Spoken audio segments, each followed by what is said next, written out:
Hi, I'm Laura Flanders. Today on GRITtv, women's rights, workers' rights, and the spirit of rebellion. In this week's special feature, venerable Egyptian feminist Nawal El Saadawi reflects on her personal journey and connects it all up. It's not just Egypt either. In our documentary of the week, women are leading the Democratic Congo's movement for reconciliation. Reverend Jackie Lewis remembers Dr. Peter Gomes of Harvard, and we check in with goings-on in Wisconsin. All that and even more right here on GRITtv ahead.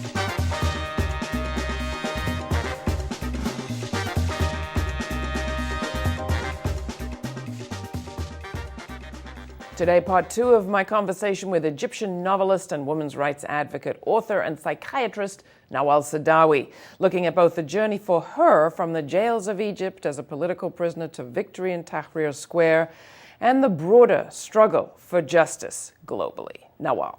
Another story from the inner sections. I've been a spiritual beginner, but now I'm in a profound mind state. Amber alert, I'm trying to find faith, revolutionize, analyze faith. I never question what my elders told me, nah. Forever scribe like a welder's art. I give praise to the sunrise, grieve when the night falls, bathe in the sunshine, see when my sight's gone. Never fear, my soul's ever clear, like I'm back at you if I take it back to you and I. Forever forward, constant with the program, so hold hands like a slow jam. You are who you've been waiting for. You are who you've been waiting for. You are who you've been waiting for. You are who you've been waiting for. We're back with part two of my conversation with Nawal El Saadawi, long-time fighter for justice in Egypt. She's the author of many books. We'll put the links at our website, including one written in jail, which, as I recall, was written with an eyebrow pencil. If I'm getting that right or wrong, she'll correct me. Nawal El Saadawi was in our studios earlier this week and talked about the connections between neo-colonialism, capitalism, and the feminization of poverty. We thought it was worth unpacking some of that and getting her to talk about those links at more length. Nawal El Saadawi, thanks so much for staying with us here at GRITtv. First off, is it right you wrote your book from jail with an eyebrow pencil? Yes, because it was funny. The political cell was not allowed paper or pen or books or anything, or radio or TV. But the prostitution cell were allowed everything, because they were not afraid of prostitutes to use the paper and pen.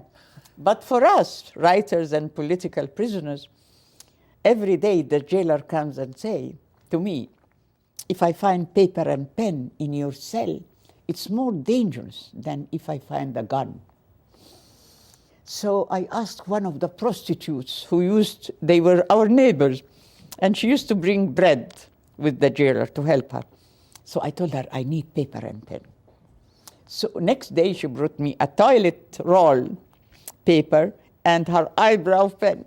Why were you in prison back then? Why were you there in the jail? I don't know. Well, Sadat put us in prison with no reason, but he said to the world that we betrayed the country.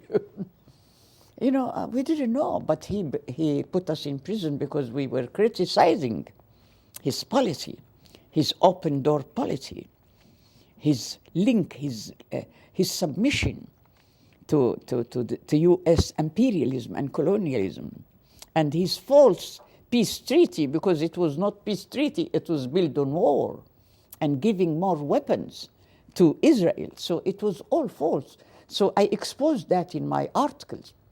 So he put me in prison.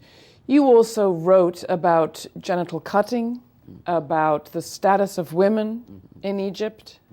You were censored for those writings too. What is the status of women in Egypt today, and how much genital mutilation continues?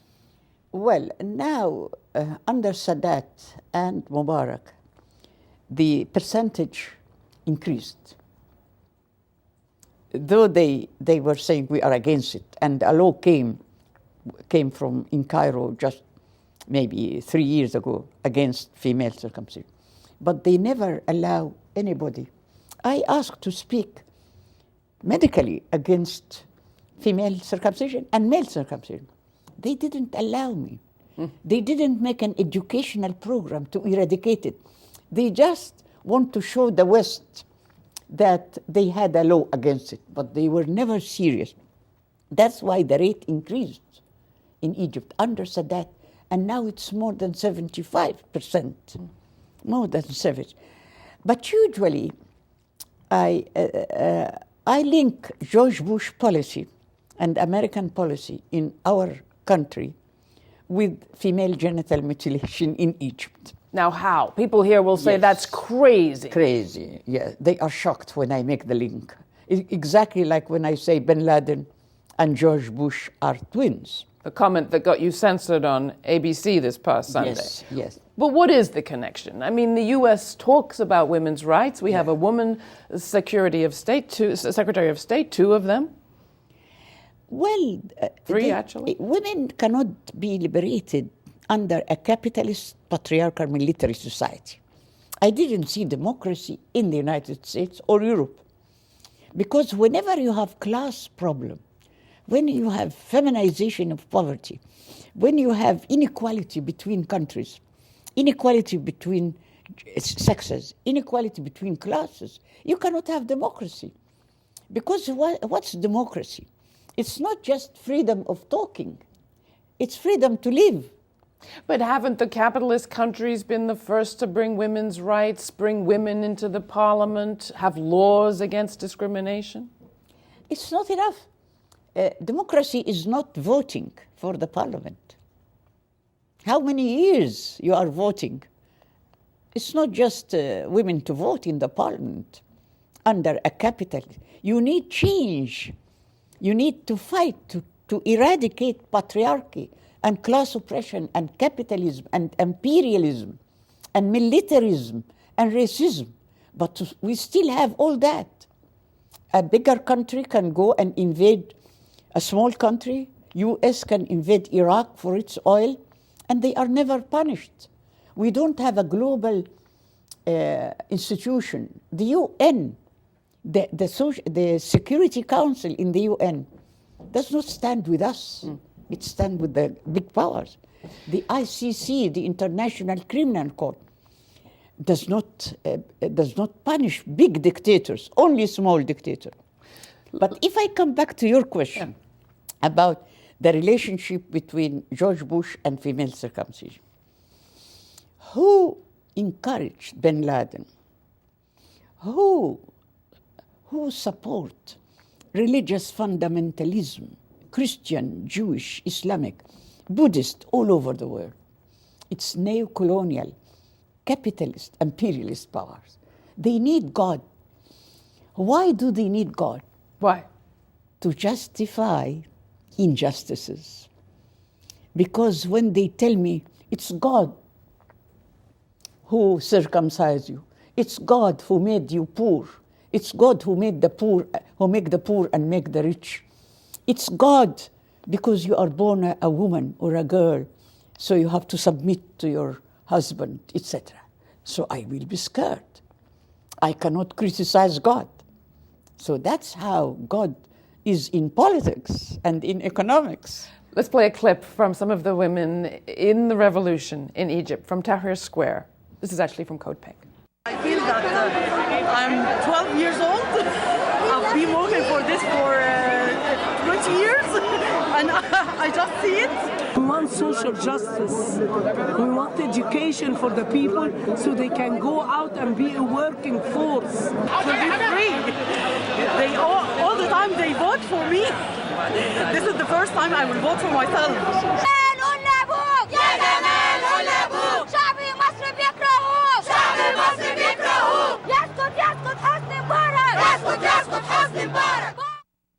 Thinking about the change that women like those women had in mind in Tahrir Square, is it necessarily a secular state? Yes. For you, it would have to be a secular state? And for them. And even the younger generations of the Muslim brothers in Cairo, I met them in Tahrir Square. And they saw me, they came to me, young students and young men. And they hugged me. And they told me, we read your work, we disagree with some of your ideas, but we respect you and love you, and we agree to secular constitution, to secular state and secular family code. So that's the younger generations of Muslim brothers. But that is not the generation even that is in this council of wise men that is rewriting your constitution. The military constituted this committee to even to reform, not to really change, because those young women and men who made the revolution, they wanted to change the constitution radically and to make it secular and all the laws to be secular. Yeah. But the military council, traditional of course, and they constituted a committee with old men, 8 old men of law, no young men, no women. So what do we expect? And that's why they are now making a revolution against the committee, and they are refusing the reform. They say we should change the constitution radically. March 8th, International Women's Day. Around the world, this is a huge holiday, a huge celebration, but not here. What does International Women's Day mean to you, Nawal? Because some people in the U.S. don't even know about it. Well, in Egypt, they celebrate the Women's Day 16 March, not 8 March.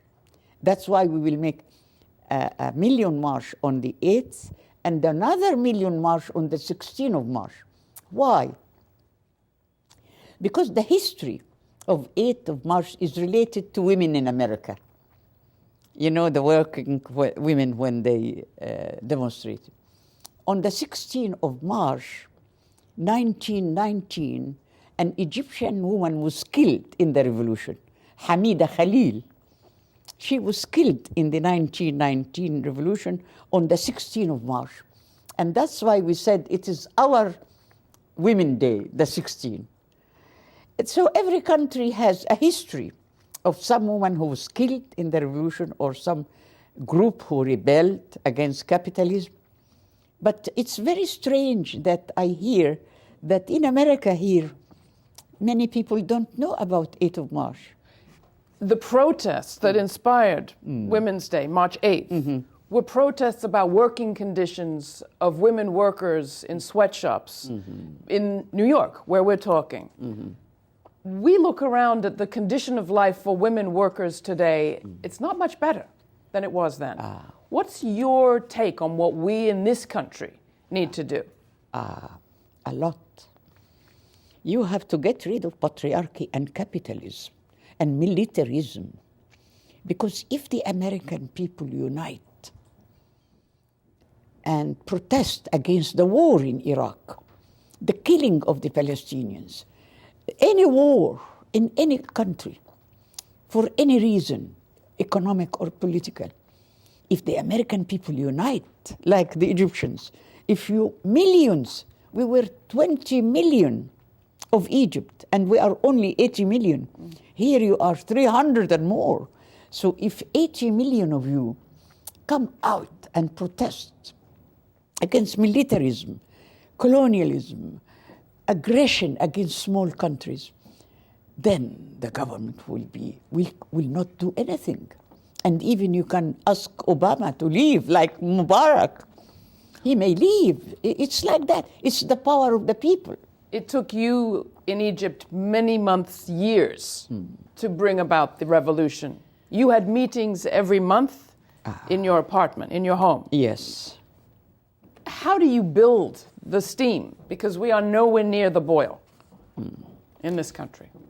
Well, in fact, I had the young people formed what they call Nawal El Saadawi Forum, intellectual, but we had meetings almost every week, before the revolution and after the revolution. And we have meetings all the time, preparing. The point is, how can people here unite? I was a visiting professor in the United States since 1993, almost 20 years. And my students were completely ignorant of politics. When the war against Iraq came in 2003 under George Bush, they didn't know why. So the education system in the US does not give knowledge. It's technical, technocrat. They produce technocrat people, technology, practical people, not people who are looking for justice. In America, apart from other countries. So it's the educational system, the media. Yeah. The media does not give knowledge. I will say right now in the U.S., we are seeing some glimmers of hope in actions that are taking place in Wisconsin. Maybe you've heard. I heard that. People in Egypt have been sending pizza to the protesters in Madison. Yeah. We're also seeing more news in this country of what's happening internationally. Where do you see the connections between what happened in your country and what's happening around the world? Connection. We live in one world, not three. I'm very much against that we have three words. One word, dominated by the same system. Class, patriarchy, capitalism, dictatorship, hidden dictatorship or visible dictatorship like Gaddafi, and all that. So we are one world. And the revolution in one country, Egypt was inspired by the Tunisian. I remember I was in my home and looking at the revolution of Tunisia in the television. And I was just shouting with them and dancing with them. I felt I am one with them. And also in Bahrain, in Jordan, in Algeria, when they saw the Egyptians coming, millions, they came out. Wisconsin, Europe, many places. So we live in one world. Global and local are inseparable. We use one word now in English, glocal. Glocal means global and local. Nawal El Saadawi, thank you so much for being with us. It's been great to talk with you. Thank you. You can find more information about Nawal El Saadawi's work, her books, and where she will be speaking this time she's in the United States at our website. I will say NYU is going to be hosting Dr. Saadawi March 23rd.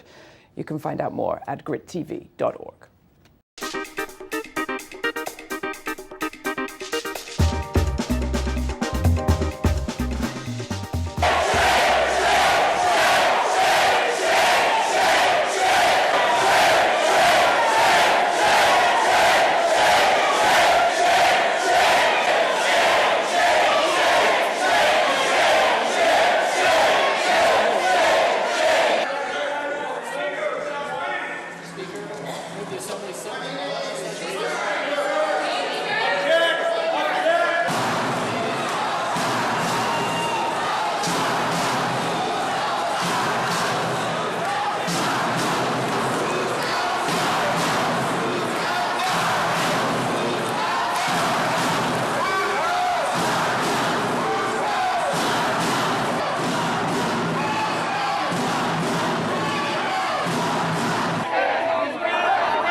There's a whole lot more of our special Wisconsin coverage in the archives at our website, and we'll be back all weekend with new coverage at GRITtv.org.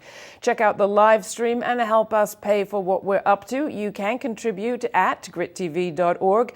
And don't forget that right now we're making this program available free to public television stations. Want them to pick it up? Give them a call. There's information at GRITtv.org. Thanks.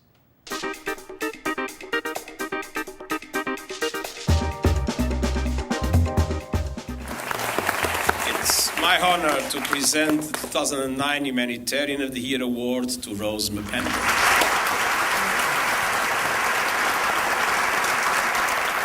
I want to thank God and to honor Him who saved me and my family and all the survivors, Tutsi Congolese in a death camp. We'll be celebrating Women's History Month all month here at GRITtv, and our documentary of the week celebrates yet another incredible woman. In the late 1990s, the Democratic Republic of Congo was torn apart by genocidal warfare, and Rose Mapendo managed to escape with 9 of her 10 children. Pushing the Elephant picks up 10 years later as Mapendo reunites with her daughter and struggles to heal her family and her homeland as an advocate for refugees.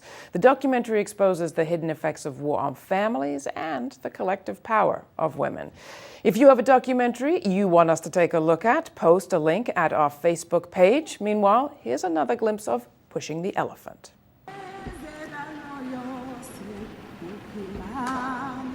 Tambaraga ngo itere nta bundi buryo twari dukwiye kuva muri Gasayi ngo tugendereyo nta mwanya wari ukiriho kandi hari ahantu kure cyane kuko twatekeze kuko abantu bose bapfuye. Yangabire ariko araza kugira ngo atangire ubuzima bwiwe ubuzima bw'ibyishimo butari ubw'umubabaro ko yaciye.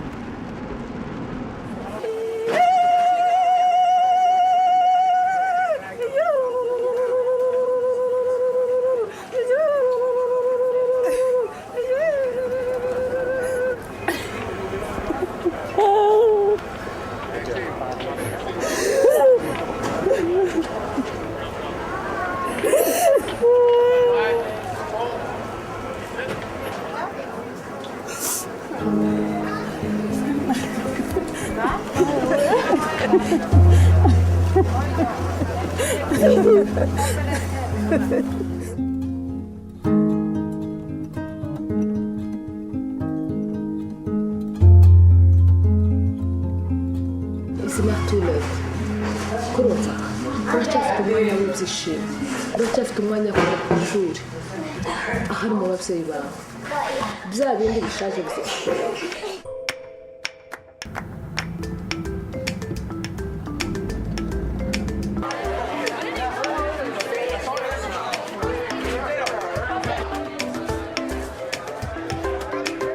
Shakobera ubuzima bwanje muri make ubuzima bwanje ko bwagenze gufunguka ba mama nyine nabo barakomeza barafungwa bamazemo iminsi myinshi kandi ibyo bibazo nubwo tutari tubirimo natwe ariko kubera intekerezo zacu kubera ko ari ababyeyi banjye wenda ejo bundi tuzumva ngo bose barashize.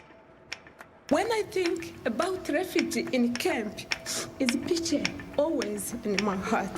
And when I came, I never forgot the people I left behind. We look like we have a peace, but now it's not complete. It's better if we can still have a hope. It's Congo.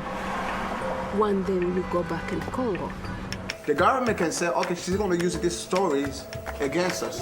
See, God has saved you, but now you're going by your choice.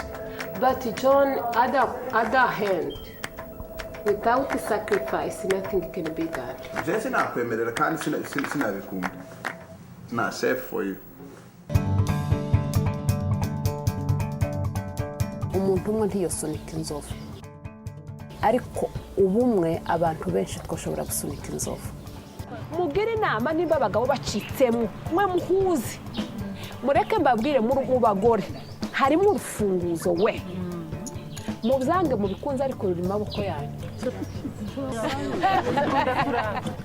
Induru zumvikanye muri iyi sinzi ukuntu nabivuga.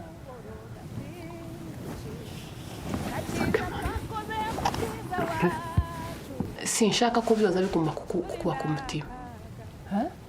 Uko nje uzubona nyivugira bwasiya kuya ndavuga nje kugira ngo mbefu Ma birafasha ariko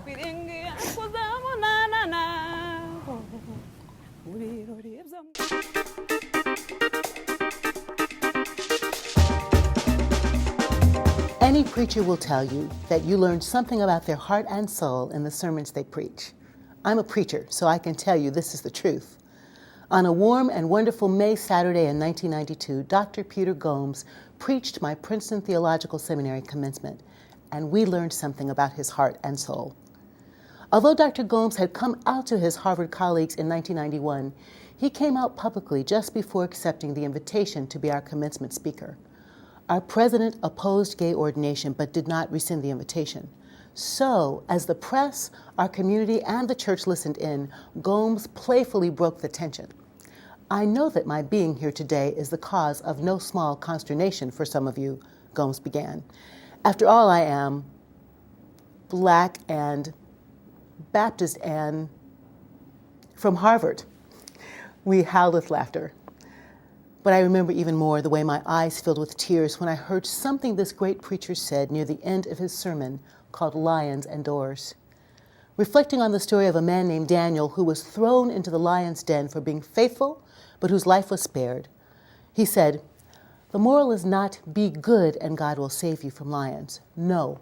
The moral is God is good, and if you believe that and you remember that, you can face the lions, even the church lion, even for lunch, and even if they eat you up," which they did not in this case. God is still good, and because of that, so are you. God is still good, and so are you. Dr. Gomes' heart and soul knew that the goodness of God means all of God's people, no matter race or ethnicity, no matter gender or sexual orientation, no matter their station in life, are good. How dare we treat them as otherwise? Preach it, Dr. Gomes. We will miss you. I'm Jacqueline Lewis for GRITtv.